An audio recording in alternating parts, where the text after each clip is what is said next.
கர்த்தருடைய நாமத்துக்கு மகிமையுண்டாக. கர்த்தர் நல்லவர். இந்த பாடல் நம்ம எல்லாருக்கும் தெரிந்த பாடல் தான். இது ஒரு கிறிஸ்துமஸ் பாடல்.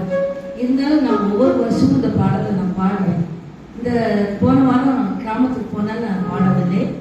ஆண்டவர் சந்தோஷ விண்வெளியாக இருக்கிறார். என்னுடைய வாழ்க்கையில அவர் இல்லைன்னா சந்தோஷமே இருக்காது. ஹல்லேலூயா. ஆகவே சந்தோஷ விண்வெளி எனக்கு ஆண்டவர் தான், உங்களுக்கும் அவர் தான். ஆகவே இந்த பாடல் நம்ம உணர்ந்து இதை கேட்போமாக.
Be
தானியேலின் புஸ்தகத்தில இருந்து நான் உங்களுக்கு செய்தியை சொல்லுகிறேன்.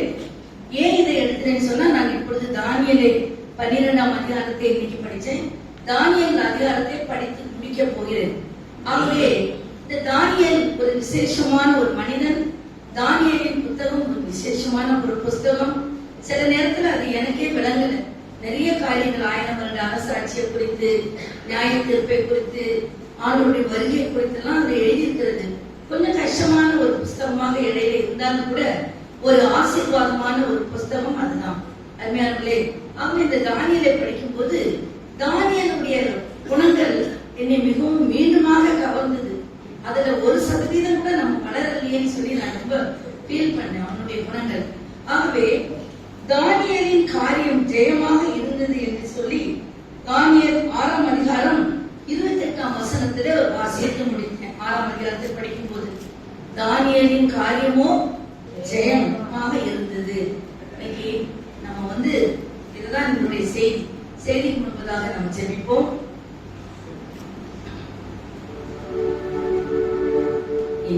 எண்ணி துதி செய்வார், எண்ணில் அடங்காத கிருபையக்கார், இன்னும் தாங்கும் தம்முயமே, என்ப இயேசுவின் நாமமே, இன்னும் தாங்கும் தம்முயமே, என்ப இயேசுவின் நாமமே, எண்ணி துதி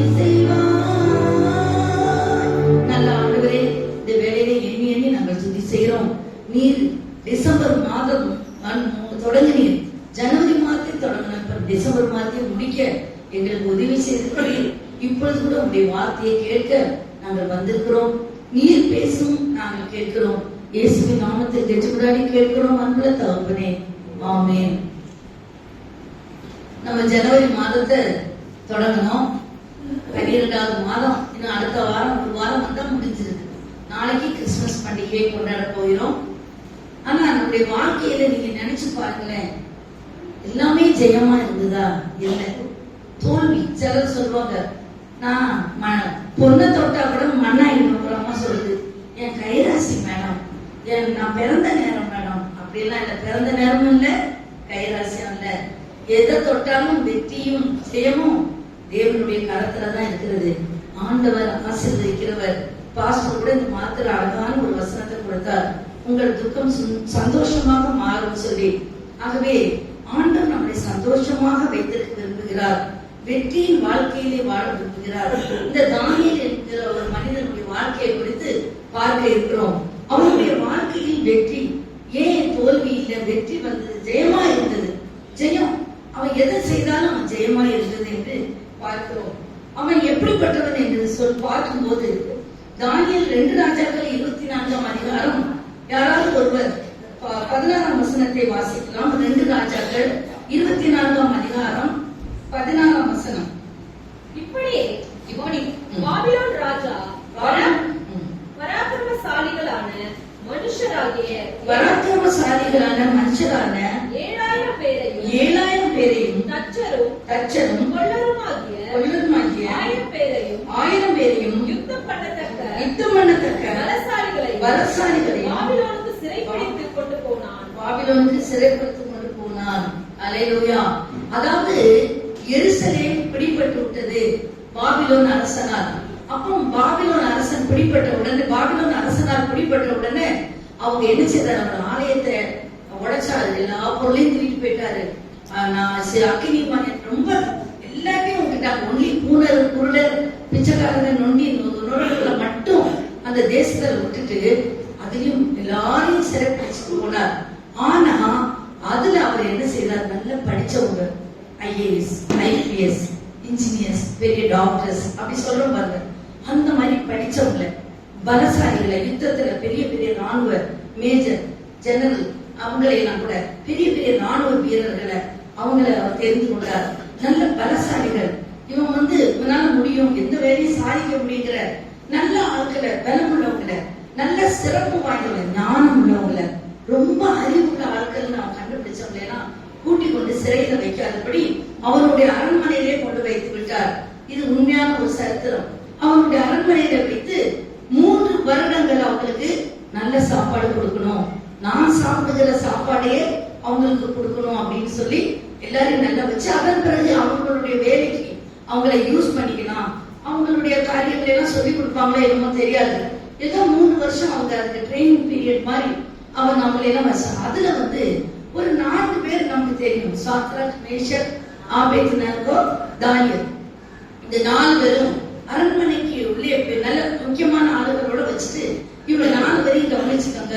இவங்க ஏன்னா 4 பேருமே ஞானம் உள்ளவங்க, அறிவு உள்ளவங்க, ரொம்ப சிறந்தவர்கள், நல்ல அழகானவர்கள், பலசாலிகள். அப்ப இதெல்லாம் நம்ம பார்த்து இந்த ராஜா செலக்ட் பண்ணி இவங்களெல்லாம் 3 வருஷம் அந்த சமையல்காரர்கிட்ட கொடுத்து, பிரதானிகிட்ட கொடுத்து நீ இவங்களை கவனிச்சுக்கணும், இவங்கள உன் பொறுப்பு அப்படின்னு சொல்லி அனுப்பினாங்க. அருமையானவர்களே, இவங்களும் அவங்க போனாங்க. ஆனா ஒண்ணு தெரியுமா, அவங்க சாப்பாடு ராஜா என்ன சொல்லிட்டாரு, உங்களுக்கு தனி சாப்பாடு கிடையாது, எங்க சாப்பாடு தான் சாப்பிடணும் அப்படின்னு.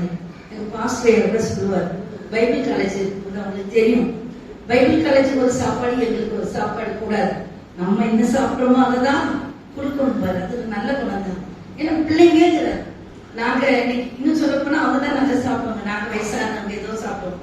ஆனா அது மாதிரி அவரும் நான் சாப்பிடுற சாப்பாடை அவங்களுக்கு ஒரு நல்ல எண்ணத்துல சொல்லிருக்கலாம். ஆனா அந்த பாபிலோன் பழக்கம் என்னன்னு சொன்னா, அந்த மேலேக்கும் அந்த பலி அந்த கடவுளுக்கும் அவங்க ஆடு மாடுகள் அவ்வளோத்தையுமே பலியிட்டு அவங்கள வணங்கி அதன் பிறகுதான் அந்த கறியை சமைப்பாங்க.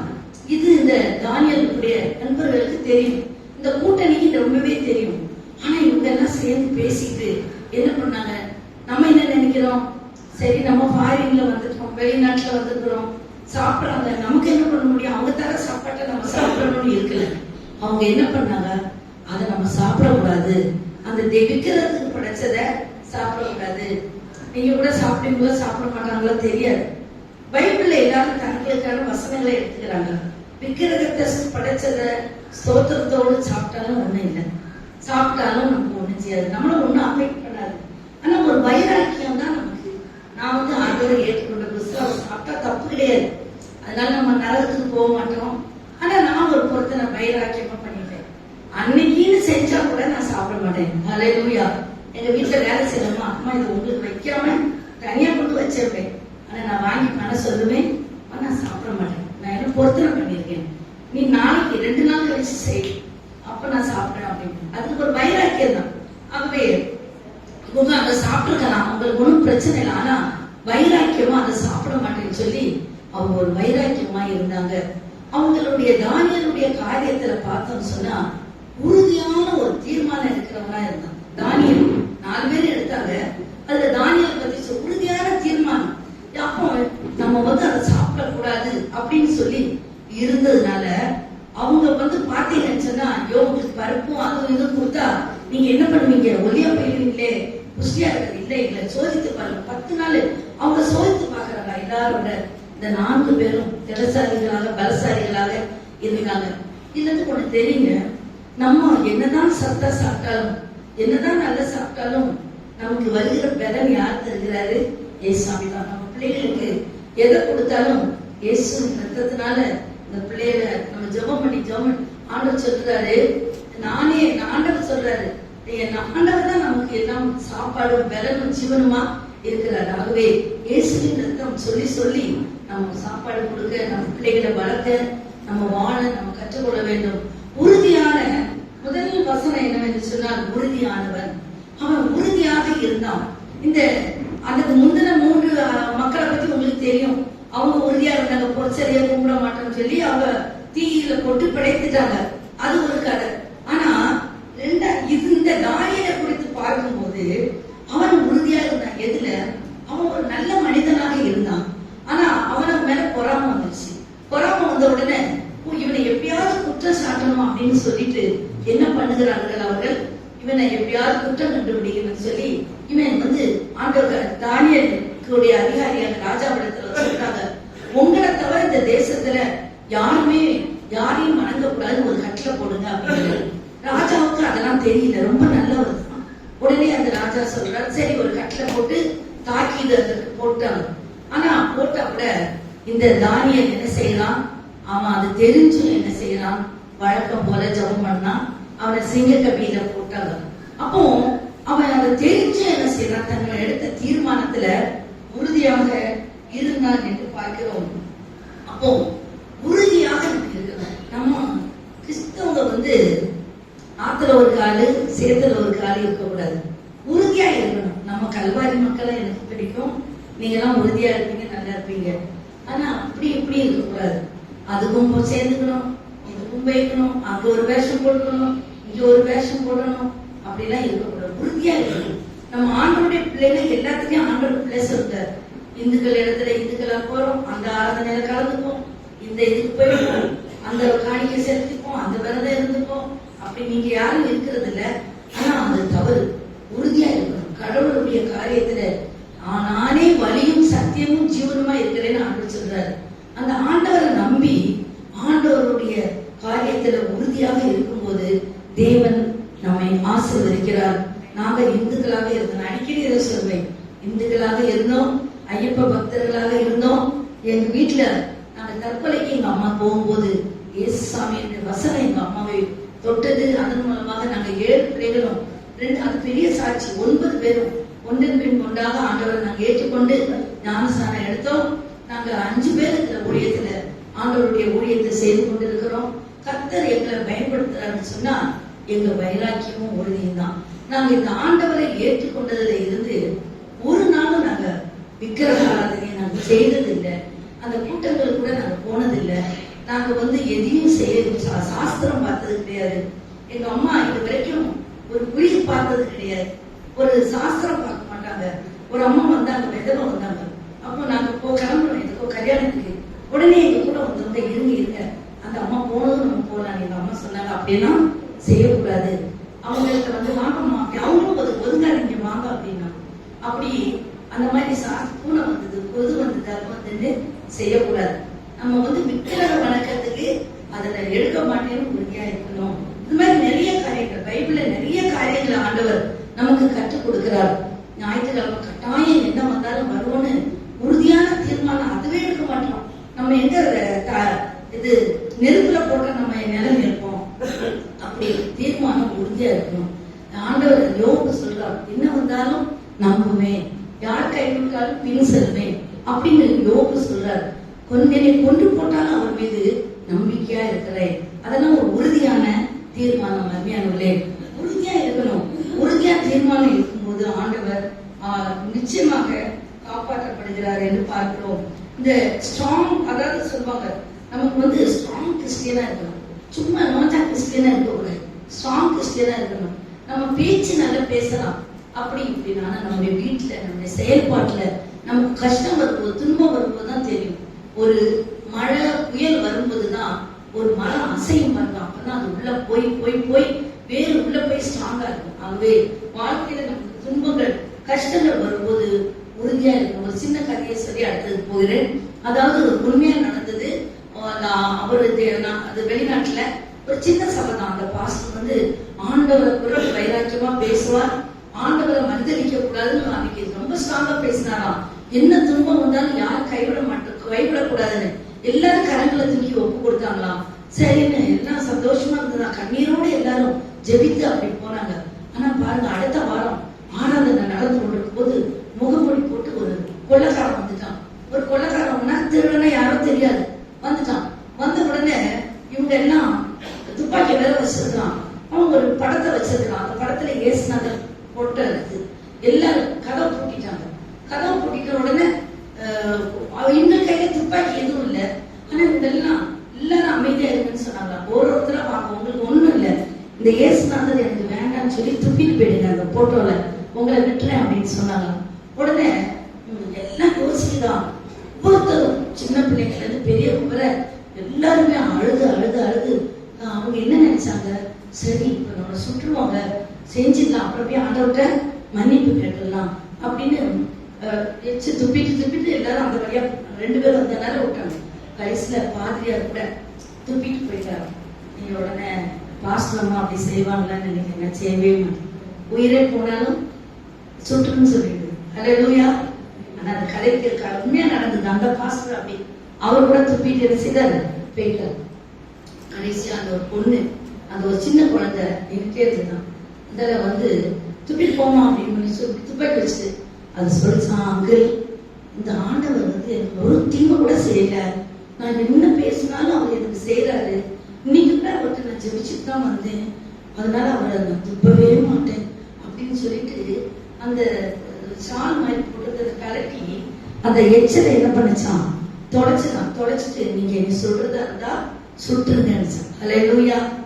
அந்த ஆள் முகமுடிய கலட்டிட்டு அவங்க ஒரு விசுவாசி, உங்களையெல்லாம் டெஸ்ட் பண்ண தான் நான் வந்தேன், அவ்வளவு ஆர்டர் பண்ணீங்கள அப்படின்னு கட்டி பிடிச்சார். ஹல்லேலூயா. இந்த மாதிரி நமக்கு கஷ்டம் துன்பெல்லாம் வரும்போது என்ன செய்யணும், அப்பதான் நம்ம பரீட்சை வரும்போது தான் நம்ம என்ன பண்ணணும், வைராக்கியமா இருக்கணும். ஆனா நம்ம போனோம் அப்படி ஒண்ணு இந்த தமிழ்நாட்டுல அப்படியெல்லாம் இல்லை, வடநாட்டுல கொஞ்சம் இருக்குது, ரஷ்யால இருக்குது, சைனால இருக்குது, நிறைய இடங்கள்ல இருக்குது. நம்ம அப்படி உபத்திரவப்படுற மாதிரி ரொம்ப எங்களுக்கு கூட ஒரு அடிக்க வரலாம், சண்டைக்கு வரலாம், அவ்வளவுதான், எதிர்ப்பு தான், எங்களை ஒண்ணு தீயில ஒண்ணும் போடல. ஆனா நமக்கு சின்ன சின்ன காரியங்கள் வரும்போது கூட நம்ம உறுதியாக இருக்கணும். இந்த தானியேல் உறுதியாக இருந்தான் எல்லா காரியத்திலும். சாப்பாட்டு விஷயத்துல ஜெபம் இருந்தான் பார்க்கிறோம். இரண்டாவது பார்க்கும்போது அவன் உண்மையானவன். உண்மையா இருக்கணுங்க. உண்மை உள்ளவன் பரிபூர்ண ஆசீர்வாதங்களை பெறுவான்னு சொல்லி நம்ம பைபிள்ல அடிக்கடி வாசிக்கிறோம். நம்ம கொஞ்சத்துல உண்மையா இருந்து அநேகத்துல அதிகாரியாக மாற்றுவேன் என்று சொன்னார். தானியேல் 6ஆம் அதிகாரம் 10ஆம் வசனத்தை யாராவது வாசிக்கலாம். தானியேல் 6ஆம் அதிகாரம் 10ஆம் வசனம். தானியேலோ வென்றால் அந்த பத்திரத்துக்கு கையெழுத்து வைக்கப்பட்டது என்று அறிந்த போதிலும் தன் வீட்டுக்குள்ளே போய் தன் மேல் அறையிலே எருசலேமுக்கு நேராக பலகணிகள் திறந்திருக்க அங்கே தான் முன் செய்து வந்தபடியே தினம் 3 வேளையும் தன் தேவனுக்கு முன்பாக முழங்காற்படியிட்டு ஜெபம் பண்ணி ஸ்தோத்திரம் செலுத்தினான். ஹல்லேலூயா. அவன் உறுதியானவன் மாத்திரமல்ல, உண்மையானவன் என்று பார்க்கிறோம். உண்மையா இருக்கணுங்க.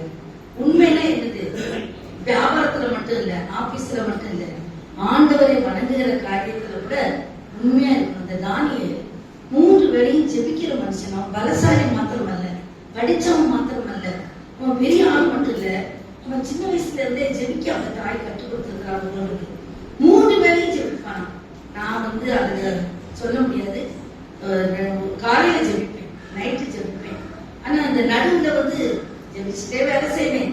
ஆனா தனியா இருக்குன்னு போய் சில நேரத்துல ஜெபிக்க மாட்டேன். ஆனா அது நல்லது இப்ப நான் நினைப்பேன்.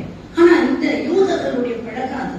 அந்தி சந்தி மதியம் 3 வேளையும் அவங்க ஜெபிப்பாங்க. அது வந்து அவங்களுடைய பிரமாணம், அவங்களுடைய படிப்பினை. அவங்க அதனுடைய 3 வேளையும் ஜெபிப்பாங்க. அது மாத்திரமல்ல, அவங்களுக்கு இது மாதிரி ஆலயம் கிடையாது. எருசலேமை விட்டு வந்துட்டாங்க. எருசலேம் தேவாலயம் இடிக்கப்பட்டு போச்சு. எதுக்குமே அவங்க வீட்டுல இருந்து ஜெபிக்கும் போது இப்படி எருசலேம் இந்த பக்கத்துல இந்த கிழக்கு பக்கத்துல இருக்குதுன்னா எல்லா வீட்டு ஜன்னல்களும் திறந்து இருக்கும். எல்லாருமே இந்த பக்கம் பார்த்துதான் ஜெபிப்பாங்க. வீட்டுல பிள்ளைங்களோ அவங்களோ ஜெபிக்கும் போது இப்படியே இருந்த இடத்துல ஜெபிக்க மாட்டாங்க. நேர ஜன்னல் பலகணிகள் திறந்து இருக்க அதை பார்த்து எருசலேம் தேவாலயத்துல தேவன் இருக்கிறாரு அப்படின்னு ஜெபிப்பாங்க. அது அவங்களுடைய பழக்கம். இந்த தானியேல் கூட தான் தங்கி இருந்த இடத்துல அந்த மாடியில அந்த எருசலேம் இடிபட்டு போச்சு, இருந்தாலும் அந்த இடத்துல இப்ப இருக்கிறாங்க. அப்போ வந்து இஸ்ரேல் இங்க இருக்குது அங்க இருக்குதுன்னு நினைச்சு அவங்க என்ன பண்றாங்க, அதுக்கு வழக்கத்தின்படியே 3 வேளையும் ஜெபிப்பாங்க. இத அவன் கூட்டாளிகளுக்கு இவன் மேல ரொம்ப பொறாமை. ராஜா இடத்துல நல்ல பேரு, ரொம்ப நல்லவன் இருக்கும். பொறாமை எப்பவுமே வருது. ஆபீஸ்ல இருக்கட்டும், நம்முடைய கூட இருக்கட்டும், பொறாமை வந்து சாத்தான் கொடுக்கிற குணம். யாருக்காவது ஆபீஸ்ல வேலை செய்தா கூட ஒரு பொறாமையை கொடுப்பான், நம்மளை ஏதாவது சொல்லலாமா. ஆனா நம்ம தேவனுடைய பிள்ளைகளா இருக்கும்போது அது நம்ம ஒன்றும் செய்யாது. அப்போ அவனுக்கு பொறாமை வந்து இவனை போட்டு கொடுத்துட்டாங்க. உங்களை தவிர யாரும் வணங்கக்கூடாது அப்படின்னு சொல்லிட்டாங்கன்னா, நான் நினைக்கிறேன் யாருமே ஞாயிற்றுக்கிழமை ஆலயம் போகக்கூடாதுன்னு RSS ஒரு சட்டம் போட்டா பாஸ்டர் தொல்லை தீர்ந்துது. ஏன் சர்ச்சுக்கு வரல நினைச்ச மாட்டாங்க, கேட்க மாட்டாங்க. கொரோனா வந்த மக்களுக்கு சந்தோஷம். ஏன்னா ஆராதனையே இல்லையே. யூடியூப்ல ஒரு 10 வியூஸ் தான் வரும். 10 பேர் 15 பேர் 20 பேர் அப்படி இருந்தது. இப்படிதான் நினைப்போம். ஆனா அந்த இவனுக்கு வந்து அப்படி இல்லை. அவன் சொன்ன சட்டம் போட்டான். எந்த நாட்டுல இருந்தாலும் நான் ஆண்டவருடைய பிள்ளைன்னு சொல்லி 3 வேளையும் அவன் ஜெபிக்கிறவனா இருந்தான். அருமையானவர்களே, நீ எந்த நாட்டுக்கு போனாலும் சரி, நீ என்ன வேலை செய்தாலும் சரி, எங்க கண்ணுக்கு நாங்க இதுல பார்க்காத இடத்துல நீ இருந்தாலும் சரி, நீ தேவனுடைய பிள்ளைங்கிறத ஒவ்வொரு நிமிஷமும் நினைச்சு அதன்படி வாழணும். ஆண்டவருக்கு உண்மையா இருக்கணும். நான் அடிக்கடி சொல்லுவேன், சரோஜம்மா பையனை, எங்க பிள்ளைகள் எல்லாரும் தான் அத சாட்சி சொல்றத பத்தி சொன்னேன். அவன் வந்து அமெரிக்கால நான் அவனுடைய பட்டமளிப்பு விழாவுக்கு நான் போயிருந்த போது அவனோடு கூட தங்கியிருந்தேன். அப்போ அவனோடு கூட ஒரு முஸ்லீம் பையன் தங்கியிருந்தான். அப்போ அமெரிக்கா போனதுமே மக்களுடைய வாழ்க்கை மாறிடும். ட்ரெஸ் மாறிடும், பேச்சு மாறிடும், சாப்பாடு மாறிடும், அங்களுடைய பக்தி மாறிடும், வாழ்க்கை மாறிடும். யார் பார்க்கறாங்க இந்த ஊர்ல அப்படின்னு இருப்பாங்க. ஆனா இவனை வந்து ஒரு முஸ்லீம் தம்பிகிட்ட பேசியிருந்தேன். அவனை வந்து ஜோசப் எப்படி இருக்காருன்னா, நான் அவனை மாதிரி பார்த்ததே இல்லை ஆண்டி. அவன் காலையிலும் ஜெபிக்கிறான், நைட்டும் ஜெபிக்கிறான். ஒரு நாள் நடுராத்திரி நான் பாத்ரூம் போகும்போது கூட முழங்கால ஜெபிச்சிட்டேன். ஹல்லேலூயா. ஒரு வாலிப பையன் ஜெபிக்கிறான்னு சொன்னாங்க. அப்புறம் நான் போன பிறகு பார்த்தேன், காலையில ஒரு சர்ச்சுக்கு போறோம், சாயங்காலம் ஒரு சர்ச்சுக்கு போறோம், புதன்கிழமை பைபிள் ஸ்டடிக்கு போறோம். நீங்களும் நானும் இங்க கிட்ட இருந்தாலே வரோமா? அவனுக்கு கார் கிடையாது, நடந்தே வரப்போம். அப்போ நான் இத சாட்சியை சொல்லுவேன். அப்போ எனக்கு ரொம்ப சந்தோஷமா இருக்கு. இப்போ அது ஃபாரின்ல இருந்தாலும் சரி, எங்க இருந்தாலும் சரி, தேவனுடைய பிள்ளையை இப்படிதான் வாழணும்னு நம்ம என்ன செய்யணும்? வாழணும். ஆகவே இந்த மனிதன் 3 வேளையும் ஜெபிச்சாங்க. நீங்க ஜெபிக்கிறீங்களா? ஜெபம் இல்லாத வீடு கூரை இல்லாத வீடா? நீங்க ஜெபிக்க வேண்டாம். வந்து நிறைய ஊழியக்காரர்கள் இருக்காங்களே, நிறைய ஊழியர்கள் இருக்காங்களே. இந்த இஸ்ரவேல் ஜனங்கள் எப்பவுமே சாமுவேல்கிட்ட போய் மிஸ்பால தான் போய் ஜெபிக்கணும். மிஸ்பால் ஒரு இடம், எனக்காக மிஸ்பால ஜெபம் பண்ணுங்க, ஜெபம் பண்ணுங்க, ஜெபம் பண்ணுங்க. நாங்க தூங்கிட்டே இருக்கோம் பாருங்க. நிறைய பேர் லெட்டர் எழுதி போட்டுருவாங்க, ஐயா எனக்காக ஜெபிச்சுக்காங்க. நீங்க நினைக்கிறீங்களா எல்லாருக்காக அந்த லெட்டருக்கு ஒரு தடவை? ஆனா கோடிக்கணக்கான மக்களுக்கு ஒரு பாஸ்டரால ஜெபிக்க முடியாது. இப்ப நீங்க இவ்வளவு பேர் இருக்கிறீங்க, நாங்க இவ்வளவு பேருக்கே கொஞ்சம் ஜெபிச்சது கொஞ்சம் வரும். ஆனா நாங்க கொஞ்சம் சின்சியரா ஜெபிப்போம். அந்த காலத்துல முகம் தெரியும் சின்னது. இன்னொன்னு நான் சொல்றேன், நம்மளே ஜெபிக்கணும், வாரமா ஜெபிக்கணும். இப்போ எங்க வீட்டுல என் மகளுக்கு உடம்பு சரியில்லை. இப்போ எங்க உடம்பு சரியில்லைன்னு சொல்லுங்களேன். அப்போ நான் வந்து அவ ஆஸ்பத்திரியில சேர்த்துக்கிறா.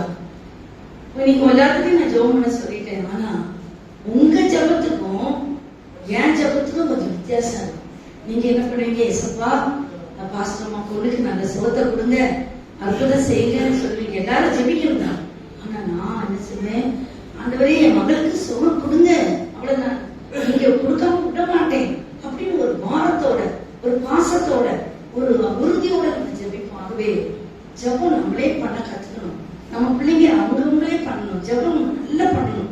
நீங்க ஜெபிச்சு நிறைய ஜெபிச்சுட்டே இருந்தீங்கன்னு சொன்னா உங்க குடும்பத்துல நிறைய காரியங்கள் மாறி போகும்.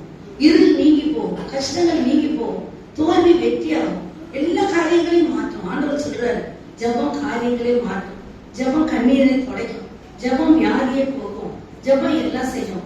ஆனா நீங்க என்ன நினைக்கிறீங்க?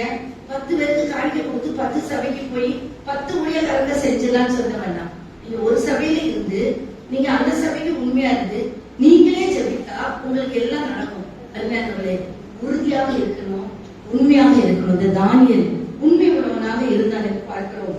தாக்கீது இடப்பட்டதுன்னு தெரிஞ்சும் வழக்கத்தின்படியே அவன் ஜெபித்தானா? நான் கூட நினைப்பேன், இப்போ சர்ச்சில் நடத்தக்கூடாதுன்னு போட்டுட்டாங்கன்னா எப்படி நடத்துறது, எப்படி ஜெபம் நினைப்பான். அவனை பத்தி கவலையே படல. அது மாத்திரமல்ல, அப்போ அவனை குறித்து சாட்சி கொடுத்தாரு ஆண்டவர். அவனை சிங்க கவியில கொண்டு போட்டாங்க. அப்போ அந்த ராஜா தூங்கவே இல்லை. 6ஆம் அதிகாரம் 11ஆம் வசனத்தை யாராவது வாசிங்க.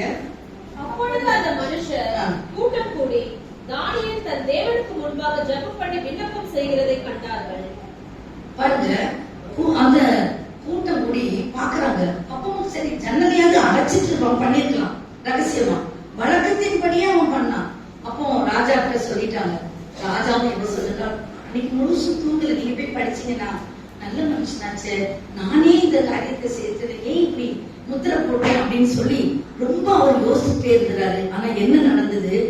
அவர் காலையில ஓடியே பண்ணாரு. அதிகாலையில அவர் தூங்காம தானியேலே, உன் தேவன் உன்னை தப்பு வைக்க வல்லவரா இருந்தாரா இடைவிடாமல் ஆராதிக்கிற தேவன் உன்னை தப்புவிக்க வல்லவராய் இருந்தாரா அப்படின்னு சொல்லிட்டு அவர் சொல்லுகிறதை நம்ம கேட்கிறோம். ஆண்டவர் அவன் சொல்லலாம், ஆமா ஆண்டவரே, சிங்கங்களின் வாயை கட்டி என்ன செய்யறாரு, தப்புவிச்சாரு அப்படின்னு சொல்லி சாட்சி சொல்லுகிறார். அருமையானே, நம்மள சிங்க கவியோ இன்னொரு பாட்டு எனக்கு கொஞ்சம் பாட்டு ரொம்ப நல்ல, எதுல போட்டாலும் சரி, ஆனா தேவன் நம்மை தப்பு வைக்கிற வல்லவராய் இருந்தார். ஆகவே நம்ம இடைவிடாமல் ஆண்டுக்கு ஒருக்க ஆவணிக்கு ஒருக்க ஜெபிக்க கூடாது. வேலையில கஷ்டம் வந்ததும் ஜெபிக்க கூடாது. பணம் இல்லைன்னா ஜெபிக்க கூடாது. எது வந்தாலும் இன்பமோ துன்பமோ நல்லதோ கெட்டதோ நம்ம ஜெபம் நமக்கு பழக்கமா இருக்கு. எப்படி காலையில மத்தியானம் உடற்பயிற்சி பழக்கமா இருக்குதா? உடற்பயிற்சி செய்யாம இருந்தா அவ்வளவுதான், செத்து போயிருவோம். நம்ம ஆயுசு குறைஞ்சிடும். நல்லதுதான். உடற்பயிற்சி செய்தும் சாப்பிடுறவங்க இருக்கிறாங்க, அப்படித்தானே? டயட்டு இப்படி அப்படி எல்லாம் சாப்பிடணுங்கிறாங்க. அப்படி எல்லாம் சாப்பிட்டவங்களும் இறந்து போயிடுறாங்க. ஆகவே ஆனா ஜபம் செய்தாதான் வாழணும்னு ஆண்டவர் சொல்றாரு.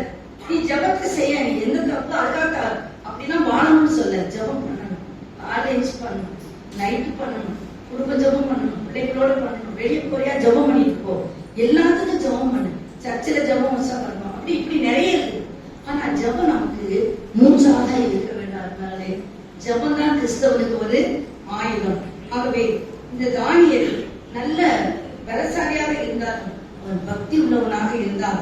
அவன் ஆண்டவர் இடத்துல ரொம்ப பக்தியா இருந்தபடினால் அதிகமாக ஜெபித்தான் என்று பார்க்கிறோம். ஜெபம் நம்முடைய வாழ்க்கையில காரியங்களை மாற்றும். தனி ஜெபம் ரொம்ப அவசியம். தனியா ஜெபம் பண்ணுங்க. நாங்க தனியா எப்பெல்லாம் நான் கண்ணீர் விட்டு ஜெபிச்சிருக்கிறோனோ ஆண்டவர் ரொம்ப அற்புதங்களை செய்திருக்கிறார். நாங்க அடிக்கடி சொல்லுகிறேன். ஒரு தடவை அடிக்கடி இந்த கடிதத்தை நான் சொல்லியிருக்கிறேன். ஒரு தடவை பாஸ்டையா வெளிநாட்டுல இருக்கும்போது லாஸ் LOSன்னு எடுத்துக்கணும், LASன்னு எடுத்துட்டாரு டிக்கெட். அவருக்கு தெரியல. LASனா லாஸ் வேகாமா, LOSனா லாஸ் ஏஞ்சலாம். நாங்க போக வேண்டியதுனா லாஸ் ஏஞ்சலாம், ஆனா லாஸ் வேகாஸ்க்கு எடுத்துட்டாரு. அப்போ நாங்க ரொம்ப கஷ்டப்பட்டோம். அது ஒரு சின்சிட்டிவ், அது மாத்திரம் இல்ல, அந்த நான் ஒரு வாரத்துக்கு முன்னாடி 500 பேரை சுட்டு கொண்டாங்க. அது எல்லாத்துக்கும் உபசாரத்துக்கு, குடிக்கி, பாவம் செய்யறதுக்கு எல்லாருக்குமே லைசன்ஸ் கொடுத்துருப்பாங்க. நீங்க ஏர்போர்ட்ல இறந்ததுமே சூதா இருப்பாங்க, குடிப்பாங்க, பெண்கள் ஆடும், அரைகுறம் ஆடும் ட்ரெஸ். அந்த மாதிரி அமெரிக்காவில் ஒரு பாவமான ஒரு சின்சிட்டி அது. ஆனா பணக்காரங்களும் கெட்டவனும் போவாங்க, எல்லாரும் போவாங்க டூரு. அப்போ அதை நான் நினைச்சு கூட பார்த்தது இல்லை. அப்போ இதை எடுத்துட்டோம். பாஸ்டர் தவிக்கிறாரு, எப்படி போறது? நாங்க தங்கி இருந்தவங்க வெளியூருக்கு போறாங்க. அவங்க சொல்றாங்க, நீங்க ஒரு வாரம் தானே இருக்கிறேன்னு சொல்லிக்க, நாங்களும் வெளியே போனோம், தங்குறதுக்கு உங்களுக்கு இடம் இல்லை, வேற இங்கேயும் தங்க முடியாது. அப்போ வேற பணமும் இல்லை, டிக்கெட் எடுக்கணும். ஒவ்வொரு இடத்துக்கும் டிக்கெட் எடுத்து போவோம். அப்போ ரொம்ப ரொம்ப ரொம்ப கஷ்டப்பட்டோம் நாங்க. ஆனா நானும் பாஸ்டரையாவும் உபவாசம் ஜெபித்தோம். ஹல்லேலூயா. அது ஒரு வெள்ளிக்கிழமையில ரொம்ப நானும் அழுது ஜெபம் பண்ணேன். ஆண்டவரே, லாஸ் வேகாஸ் பயமா இருக்கு எனக்கு. இங்க இப்பதான் 500 பேரை சுட்டாங்க. நாங்க வேற இந்தியாவுக்குலாம் பார்த்தாலே தெரியும். அதனால என்ன நடக்குமோ, அது அங்க போனா யார் தங்கும், ஒரு லாட்ஜில போய் தங்கினா கூட $எத்தனாயிரம் வேணுமே அப்படின்னு பாஸ்டர் டெய்லி போன் பண்ணுவார். ஒரு பாஸ்டர் கூட, சாரி ஒன்னு எனக்கு தெரியாது, இப்போ உங்க வீட்டுக்கு யாராவது ஒருத்தர் போன் பண்ணி, நான் இப்படி வந்துருக்கிறேன், நான் கிறிஸ்டியன் தான், உங்க வீட்டுல ஒரு நாளைக்கு வச்சுப்பேன், நானே வச்சுக்க மாட்டேன், இவங்களை எப்படி வச்சுப்போம், இவங்க எப்படி இருப்பாங்க, நல்லவங்கள கெட்டவங்கள தெரியாதுன்னு நம்ம யோசிப்போம்.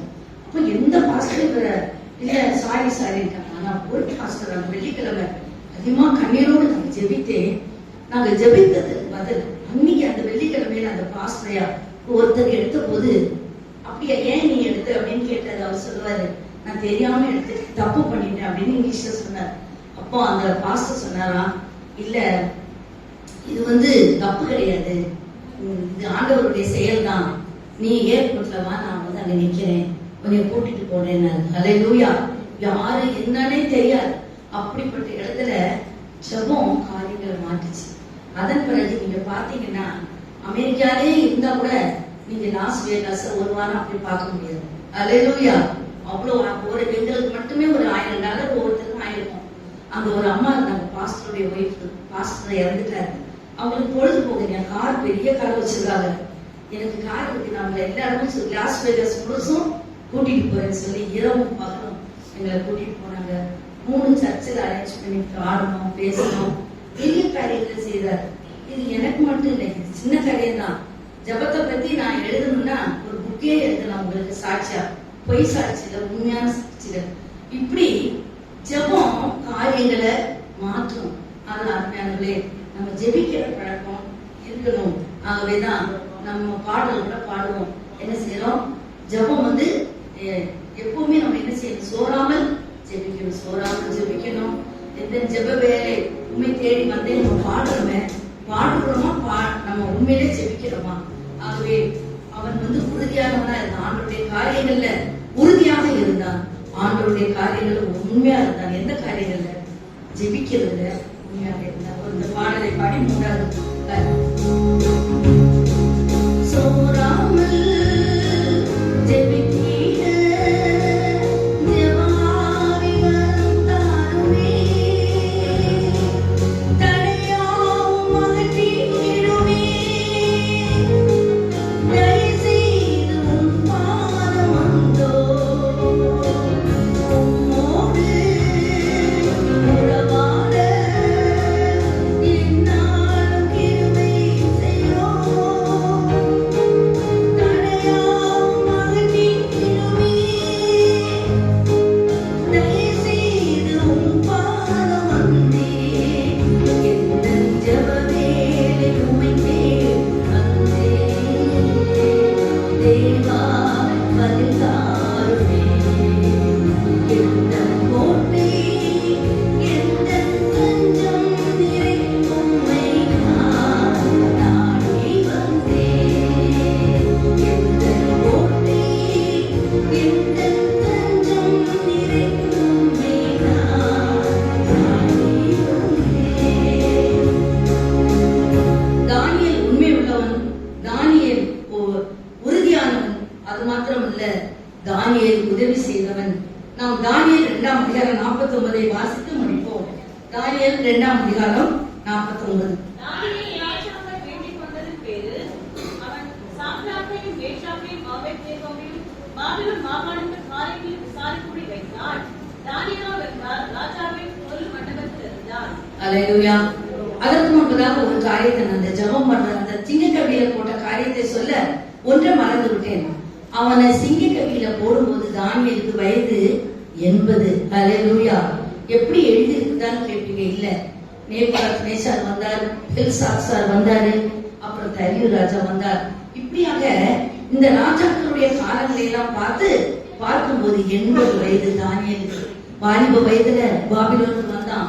80 வயதுல கூட அவன் ஜெபம் பண்ணுவதில, ஆண்டவரை நம்புவதில, ஆண்டவருக்கு அடுத்த காரியங்கள்ல உண்மையாக இருந்தான். 3வது 2வது அதிகாரத்தை ஏன் சொன்னா, உதவி செய்தவன். எப்ப அது முதவே வருது?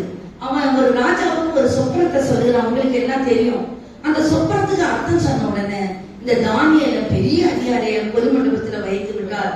ஆனா உடனே நம்மளா இருந்தா, நாங்க 4 பேர் பேருக்கிறோம், சரி நமக்கு வரைக்கும் கிடைச்சது, நமக்கு எதுக்கு? ஒரு சிலர் சொல்லுவாங்க, உனக்கு கிடைச்சது அதை பாரு. நான் சில நேரத்துல எதாவது சொன்னேன், உங்களுக்கு கிடைச்சது அதை பாருங்களேன், நீங்க எதுக்கு இதெல்லாம் சொல்லி விடுறீங்க அப்படின்வாங்க. ஆனா இவன் அப்படி இருக்கான். பொதுமண்டபத்துல வச்ச உடனே முதல் வேலை, ராஜாவே என் கூட 3 பேர் வந்தாங்க, சாத்ராக், மேஷாக், ஆபேத்நேகோன்னு. அவங்களுக்கும் ஏதாவது ஒரு நல்ல பதவி அவங்களை பத்தி சொல்லியிருப்பாங்க. உடனே ராஜா அவங்களுக்கு பதவி உயர்வு கொடுத்து அவங்களையும் அதிகாரியாக மாற்றி அங்கே அவங்களை வைத்தார். இவனோடு கூட இவன் பெரிய ஆளா இருந்தா கூட அந்த 3 பேர் அப்படி இருந்தாங்க. நம்முடைய ஆண்டவருடைய பிள்ளைகள வாழ்க்கையில கூட உதவி செய்யறதுனா இருக்கணும். ஆனா சிலருக்கு நீங்க உதவி செய்ய உங்களே கீழே தள்ளி என்ன செய்வாங்க, அவன் மேல வந்துடுவான். அது நீங்களும் நானே இல்லை, இந்தியர்கள் தான். இந்தியர்கள் சொல்லுவாங்க, எல்லா ஒரு நண்டை போட்டிங்கன்னு சொன்னா மேல ஒரு பரட்டி வச்சு போட்டா போயிடுமா. ஆனா ஒரு சில நண்டு அப்படியே போகுது, வருது, கீழே வருதுன்னு. அப்ப ஒருத்தர் சொன்னானா, என்னப்பா இந்த 2 நண்டு மட்டும் தப்பிச்சு போகிறீங்க ஏன்னா? அவன் சொன்னானா, அது இந்திய நண்டு. எப்படின்னா ஒண்ணு மேல ஏறி தப்பிச்சு போகும்போது இதுக்கு காலை பிடிச்சு எடுத்து என்ன பண்றோம், உள்ள போட்டோம். அதனால அப்படி ஒரு தமாஷா சொல்லுவாங்க. ஆகவே முன்னேற விட மாட்டாங்க. அப்படி நாம கூட இருக்கணும். ஆனா நம்ம ஆண்டவர் உயர்த்தி வச்சிருக்கும் போது நம்மளால முடிஞ்ச உதவியை செய்யணும். எங்களுக்கு தெரிஞ்ச ஒருத்தருக்காக இதை நான் சொல்லியே ஆகணும். ரொம்ப ஐடில இருந்தான் அந்த தம்பி. அப்போ அவங்க அம்மா சொன்னாங்க, என் பையன் நினைச்சா ஐடி படிச்சுட்டா போதும், எந்த வேலையும் கொடுக்கலாம் அப்படின்னு சொல்லி சொன்னாங்க. அப்போ உடனே வந்து நானும் எங்க ஜாஷுவா அப்படின்னா அவங்க வீட்டுல முடிச்சிருந்தோம். வேலை இல்லை, ரொம்ப என்ன செய்யறதுன்னு தெரியல. அப்போ அவங்க அம்மா நல்லவங்க சொல்லிட்டாங்க. ஆனா அவங்க அப்பா என்ன சொல்லி கொடுத்தாரு தெரியல. ஒருத்தர் யாரோ ஒண்ணு சொல்லியிருப்பாங்க. ஆனா எங்க ஜாஷுவா விட்டு நாங்க போனோம். அவரு நீதானா வட்டச்சாட்டமா நல்லா இருக்கு, நல்லா இருந்தா என்ன, அவங்க பையனோட அழகா இருக்கா, அதுக்கு நான் என்ன பண்றது, அவன் பெரிய ஆபீசர் இருந்தாங்க. ஓ நீதானா, ஓ சரி சரி அப்படின்னா பையன் கிட்ட சொன்னாரு, இருப்பா அவனுக்கு ஏதோ வேலை வேலை போட்டு கொடுப்பேன் அவங்க ஆபீஸ்ல போட்டு கொடுத்துருப்பா அப்படின்னு. நான் ரொம்ப நம்பிக்கை, நாங்க 2 பேரும் அவனும் இருக்கு, நான் சாட்சியா ஜாஷுவா, நாங்க 2 பேரும் ரொம்ப சந்தோஷமா வந்தோம். நமக்கு எப்படியாவது அவனுக்கு ஒரு வேலை வாங்கி கொடுத்துருவாரு, போட்டுட்டு அப்புறம் பெரிய ஆள் ஆக்கிடலாம் அப்படின்னு. ஆனா திருப்பி 1 வாரம் கழிச்சு நான் கேட்டேன், இல்ல இப்பெல்லாம் அவ்வளவா எடுக்கிறது இல்லையா இந்த தம்பி அப்படின்னு சொல்லிட்டு. ஆனா அவன் கூட ஒருத்தர் சொன்னாரு, அவன் தான் போஸ்டிங் எடுக்கிறது, இன்டர்வியூ கொடுக்குறாங்க, கேம்பஸ் செலக்ட் பண்றாங்களே அந்த கூட்டத்துல இருக்கிறான், செலக்ட் பண்ற லெவல்ல இருக்கிறான், பெரிய ஆளா இருக்கிறான். ரொம்ப கவலையா இருந்துச்சு எனக்கு. இப்படி உதவி செய்யாம இருக்காங்களே, நம்ம தெரிஞ்சவங்க, நம்ம கூட உள்ளவங்க, பாஸ்டரை தெரிஞ்சவங்க, அவனுக்கு ஒரு பணம் கேட்டா கொடுக்க முடியாது. அவன் கம்பெனியில, அவன் இன்னொரு கம்பெனில கூட அவன் செலக்ட் பண்ணி கொடுத்துருக்கலாமே அப்படின்னா. அல்லேலூயா. ஆண்டவர் எவ்வளவு நல்லவர் தெரியுமா. யாரோ உதவி செய்யறாங்க கவலைப்படாதீங்க, அதுக்கு ஒரு சின்ன உதவி. அவன் பாருங்க இப்ப எப்படி இருக்கிறான் பாருங்க. ஆண்டவர் அவனை வெளிநாட்டு நியூசிலாந்து கொண்டு போய் அவன் வந்து ஆண்டவர் அவனை உயர்த்தி இருக்கிறார். இங்க இருந்தா கூட அப்படி இருந்திருக்க முடியாது. அல்லேலூயா. ஆனா உதவி செய்யணும், நம்ம ஹெல்ப் பண்ணணும். எங்க பாஸ்டர் ரொம்ப செய்வார். வெளிநாடு போனா எல்லாருக்கும் உதவி செய்வார். ஆனா அவங்க அதுக்கு எதிராக தான் செய்வாங்க. நிறைய பேருக்கு தங்குன இடத்த தங்குன பாஸ்டர் எல்லாம் அறிமுகப்படுத்துவாங்க.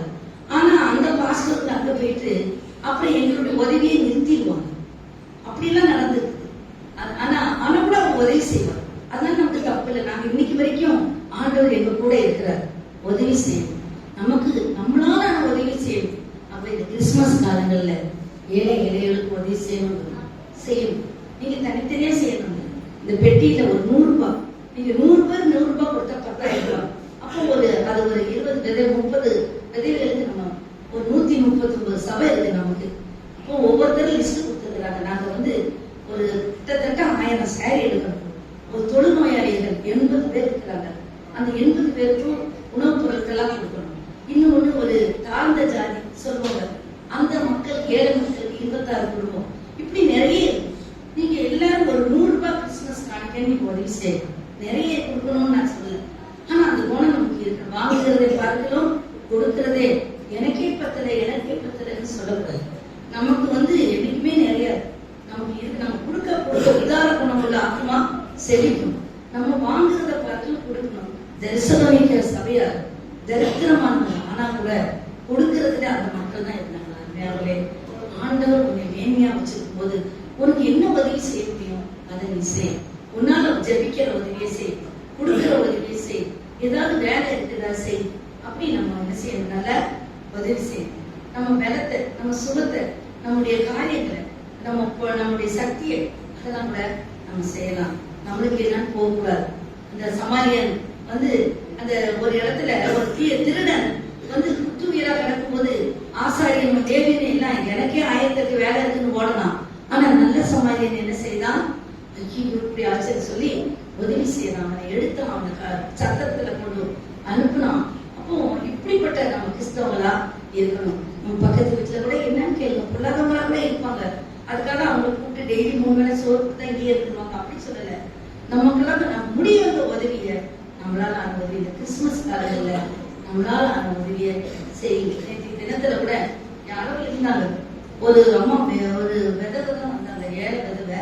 அப்ப யாரோ சர்ச்சில் ஜெபிக்க வந்திருந்தாங்க. அப்போ அவங்க சொன்ன சாட்சி, அவங்க பிள்ளைங்கலாம் ரொம்ப கிறிஸ்தவங்க, பிரசங்கிமாங்க, பெரிய பெரிய ஊழியக்காரங்களுக்கு எல்லாம் 50,000 கொடுப்பாங்களாம். ஆனா அந்த அம்மா சொன்னாங்க, அம்மா 5 ரூபாய் எனக்கு தர மாட்டாங்கம்மா, எனக்கு தந்தா என்ன பேருமா, இப்படி இருக்காங்க, நான் எனக்கு வருத்தமா இருந்தது. அப்படி இருக்கக்கூடாது. நம்மளை சார்ந்தவங்களுக்கு, நமக்கு தெரிஞ்சவங்களுக்கு, நம்முடைய ஆலயங்களுக்கு நம்ம கொடுக்கிற மக்களாக இப்போ நிறைய கொடுக்க வேண்டாம். உனக்கு 100 ரூபாய் கிடைச்சா 5 ரூபாய் கொடு. அந்த செய்வாராகவே. அருமையானவர்களே, நாம் இந்த 3 சத்தியத்தை கேட்டோம். உறுதி உள்ளவங்களா இருக்கணும், பக்தியில உறுதி உள்ளவங்களா இருக்கணும், ஸ்ட்ராங் கிறிஸ்டியனா இருக்கணும். நோஞ்சா கிறிஸ்டியனா இருக்கணும். பிள்ளை மட்டும் ஸ்ட்ராங்கா இருக்கணும்னு நினைக்கிறீங்களே, எனக்கு ஆண்டவர் நினைக்க மாட்டாரு, நீ ஆண்டோடைய பிள்ளை, என் பிள்ளை நோஞ்சானா இருக்குதுன்னு அவர் எவ்வளவு வருத்தப்படுவாரு. ஸ்ட்ராங் ஃபேத், ஸ்ட்ராங் இருக்கு. ரெண்டாவது உண்மையா இருக்குங்க. ஜெபிக்கிறதுல யாரும் பார்க்கறதுக்கு ஜெபிச்சு சர்டிஃபிகேட் தர மாட்டாங்க. அந்த இடத்துல ஜெபிங்க, உங்க காரியங்களுக்கு நீங்க ஜெபிங்க. மூணாவது, உங்களால் அந்த உதவியை என்ன செய்யுங்க, செய்யுங்க. கர்த்தர் தாமே இந்த வசனங்களை ஆசீர்வதிப்பாராக. நாம் ஜெபிச்சு நாம் போவோம்.